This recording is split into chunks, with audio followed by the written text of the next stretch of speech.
Então, seja muito bem-vindo aqui no canal, mais um vídeo hoje. E se você ainda não é inscrito, aproveite e já faça a sua inscrição, né, ative as notificações para você se manter bem informado.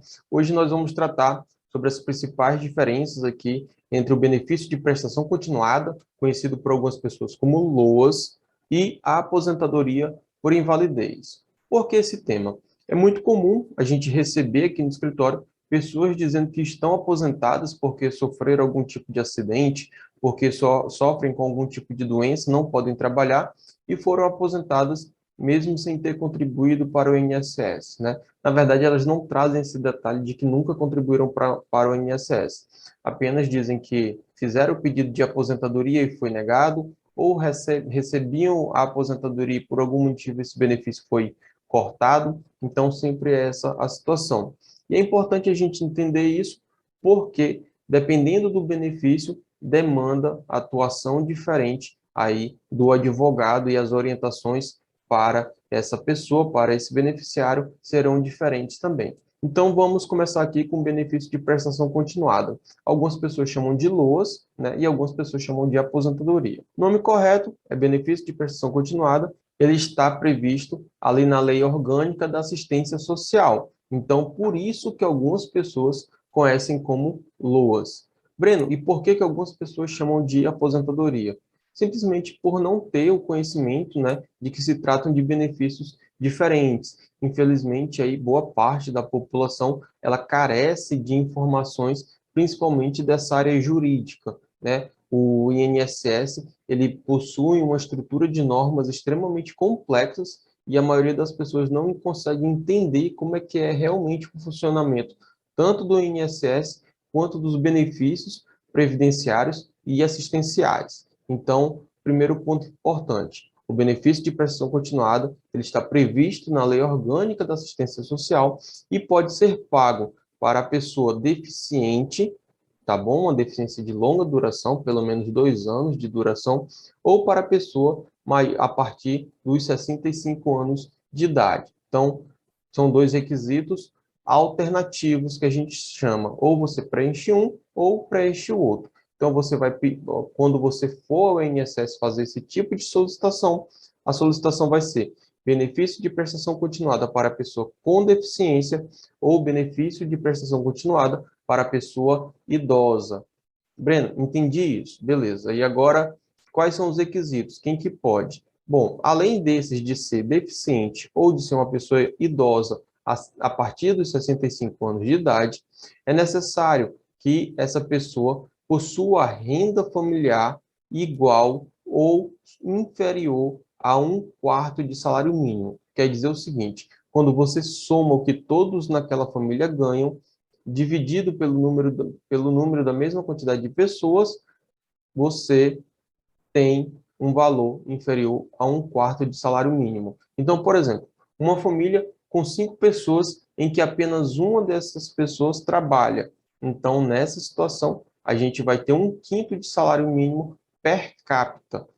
Consegue compreender isso? Vamos lá. Apenas uma pessoa trabalha e recebe um salário mínimo. Então, a renda dessa família é de um salário mínimo. E nós temos 5 pessoas nesse grupo familiar. Então, a gente vai ter uma renda per capita aí de 1/5 de salário mínimo para cada pessoa, certo?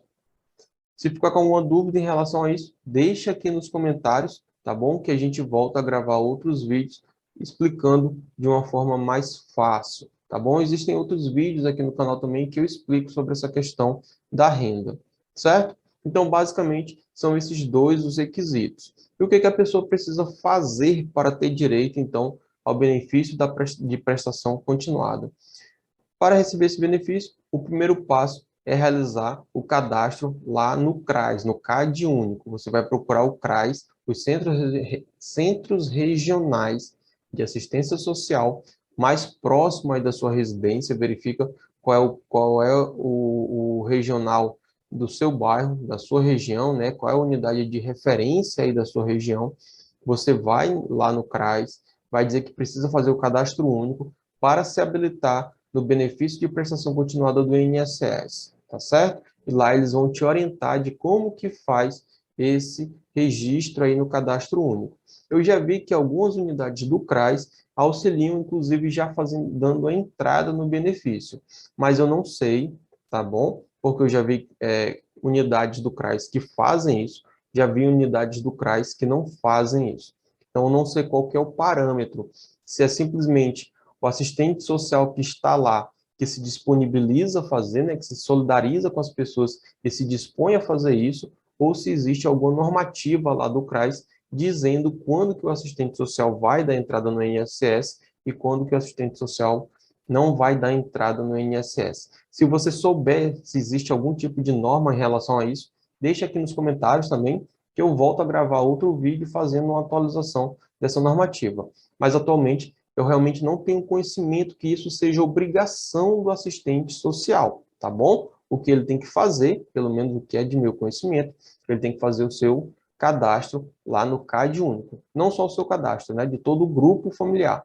Então, ele vai registrar lá quem que mora com você. Vamos supor que seja uma mulher, ela é casada e vive aí com mais 2 filhos. Então, vai ser feito o cadastro dessa mulher, vai ser feito o cadastro do marido e vai ser feito o cadastro dos 2 filhos, né? Na verdade, é um cadastro único aí para toda a família. Então, feito esse cadastro, aí você vai poder fazer o pedido administrativo lá no INSS. E como que vai funcionar o trâmite?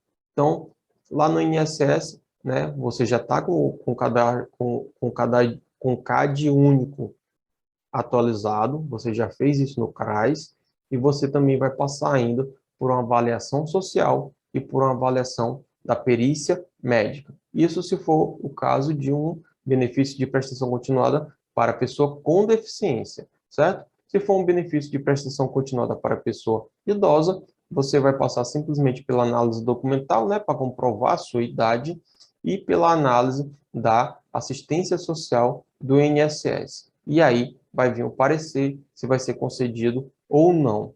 Caso o benefício seja negado, você ainda pode apresentar um recurso para o Conselho de Recursos da Previdência Social ou entrar via judicial para discutir a concessão desse benefício, tá bom? Então, vamos agora falar da aposentadoria por invalidez.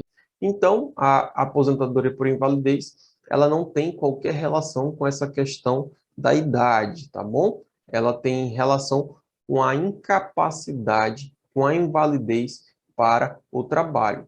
Então, se trata de um benefício concedido para o trabalhador, para o segurado, que ele cumpriu a carência do INSS, ela de 12 contribuições, pelo menos essa é a regra geral. Existem situações em que essa carência ela é dispensada, como no caso de doenças graves previstas na legislação, por exemplo, neoplasia maligna, que é o câncer, né? Então, se você é acometido por um câncer, você não vai precisar cumprir a carência. Ou se for alguma questão de acidente do trabalho, por exemplo, nesse caso, também não precisa cumprir a carência. Mas a regra geral, a gente deve cumprir pelo menos a carência aí de 12 meses. Outra situação, estou desempregado, Breno, tenho direito? Eu já paguei o INSS, cumpri a carência, trabalhei, sei lá, 2 anos, trabalhei 3 anos na empresa e atualmente estou desempregado.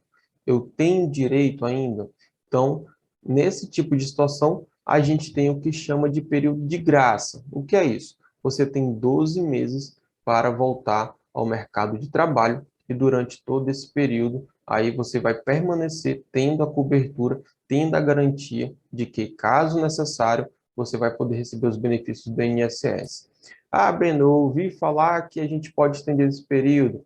Realmente a gente pode estender o período de graça, tá bom? Ele pode chegar a 24 meses e a 36 meses. As situações principais, né, são o desemprego involuntário, então quando você é demitido ali sem justa causa e você permanece em busca de um novo emprego, é necessário comprovar isso, e quando você já contribuiu com mais de 120 contribuições, mais de 120 pagamentos para o INSS. Aí você também vai ter a extensão do seu período de graça, tá bom? Então a gente tem aqui os 2 primeiros requisitos: ser segurado e ter cumprido a carência, se não for uma dessas situações em que você é dispensado do cumprimento da carência, tá certo? também pode acontecer de você estar dentro do período de graça e aí também vai ter direito. Por que isso? O nosso sistema previdenciário, ele é baseado no sistema contributivo retributivo, ou seja, você primeiro contribui, você primeiro paga e depois você tem a retribuição disso que está sendo pago. Então, você paga o INSS e só assim você terá direito de receber os benefícios de volta, tá bom? E ainda assim preencher todos esses requisitos, né? Por exemplo, você pagou o INSS, passou lá 10 anos sem trabalhar e agora pretende receber um benefício, vai ser bastante complicado essa relação. Então, é sempre importante aí que você mantenha, né, suas contribuições em dias, se você pretende receber os benefícios do INSS, se você pretende ter acesso a esses benefícios do INSS, tá bom? E o terceiro requisito é a invalidez, a incapacidade total para o trabalho, tá bom? Lá no manual de perícias do INSS, ele fala que é aquela incapacidade em que a gente não tem um prazo estimado para a melhora do trabalhador. Ainda que seja possível ele melhorar, a gente não tem um prazo estimado para que ele melhore. Então, nesse caso, o perito deve conceder a aposentadoria por invalidez. Agora, muita atenção nesse ponto. Algumas pessoas pensam, né, que porque estão aposentadas por invalidez, elas não vão ser mais chamadas no INSS para uma reavaliação, como é o caso do pente fino que vai acontecer agora. Então, isso não é verdade, tá bom? Você só vai ser dispensado da perícia do INSS dentro das hipóteses legais, que no caso ocorre quando esse segurado ele já consta com mais de 55 anos de idade e já recebe o benefício há mais de 15 anos ou quando ele já ultrapassou ali os 60 anos de idade. Então, muita atenção com esse ponto, tá certo? Às vezes a pessoa, ela relaxa, né? Ela tem ali a sensação de que já está segura, que ela está recebendo a aposentadoria, não vai mais ser chamada, termina deixando o tratamento médico de lado e aí é surpreendida com a convocação do INSS, termina perdendo o seu benefício. A gente já viu situações assim aqui no escritório, tá bom? O trabalhador ele foi chamado, ele passou 8 anos recebendo o benefício, foi convocado para uma perícia e o benefício foi cortado. Quando ele chegou no escritório, a primeira pergunta, né, uma das primeiras perguntas que eu fiz na entrevista foi: e o seu tratamento médico, como que está? E ele me disse: eu não faço mais o tratamento médico porque eu tinha aposentado. E aí a gente ficou sem ter como ajudar essa pessoa, justamente porque ela não tinha os documentos médicos que comprovassem que ela estava incapacitada para o trabalho, né? Ela nem comprovava que estava incapacitada, nem comprovava que estava em tratamento. Quer dizer, aí ia ser uma situação bastante complicada, né? Em que, se a gente leva para a esfera judicial, né, o juiz ia justamente fazer essa mesma pergunta. Mas se você está doente, por que que você não está fazendo o tratamento médico, né? O que que comprova que você realmente tem essa doença, que você está buscando se reabilitar, que está buscando voltar ao mercado de trabalho, se nem mesmo o seu tratamento médico você está realizando. Então, muita atenção com esse ponto aqui na aposentadoria por invalidez, porque, infelizmente, é muito comum trabalhadores segurados do INSS, né, beneficiários, perderem direitos ao seu benefício simplesmente porque abandonaram o tratamento médico e quando são chamados lá na perícia do INSS, eles não têm a documentação que comprova que estão fazendo o tratamento, que comprova que eles permanecem incapacitados, que permanecem sem condições de voltar ao mercado de trabalho. E aí, olha que situação complicada, né? Normalmente essa pessoa ela já está com a idade um pouco avançada, né? Ela está ainda muito doente, muito debilitada e o benefício foi cortado. A gente não consegue reverter isso na justiça e ela vai ter que dar um jeito agora de conseguir se manter. Nessa situação, muito provavelmente também ela não vai conseguir preencher os requisitos para a aposentadoria. Então, olha que situação delicada. Muita atenção com isso, tá bom? Então, vamos recapitular tudo que a gente viu aqui nesse vídeo. Benefício de prestação continuada devida é um benefício assistencial devido para as pessoas com deficiência ou idosas a partir dos 65 anos de idade. Para ter direito, é necessário comprovar a renda familiar igual ou inferior a 1/4 de salário mínimo. Soma o que todos ganham, divide pelo número de membros da família. Esse valor tem que ser igual ou inferior a 1/4 de salário mínimo.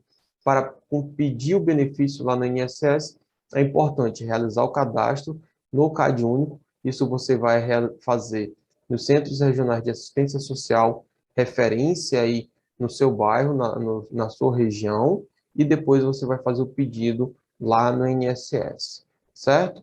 Vai passar por uma avaliação do assistente social e também por avaliação médica, se for o caso de deficiência, ou avaliação documental para saber realmente a sua idade, no caso dos idosos, tá bom? Se o benefício for concedido, ótimo, você vai passar a receber esse benefício. Se ele for negado, você pode ir com recurso administrativo ou recorrer à via judicial.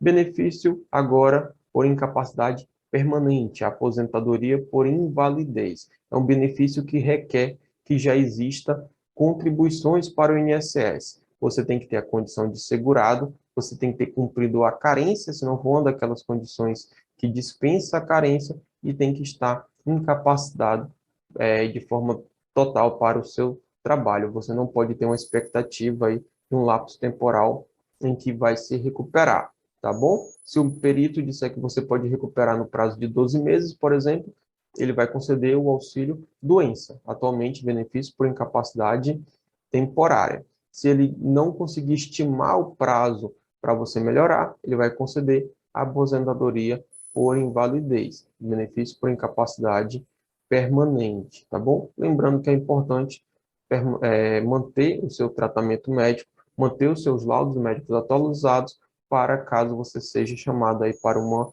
perícia. Agora, última diferença entre esses dois benefícios. O benefício de prestação continuada, por ser um benefício assistencial, né, previsto lá na Lei Orgânica da Assistência Social, ele sempre vai ser no valor de um salário mínimo, apenas um salário mínimo, e ele não dá direito ao 13º salário.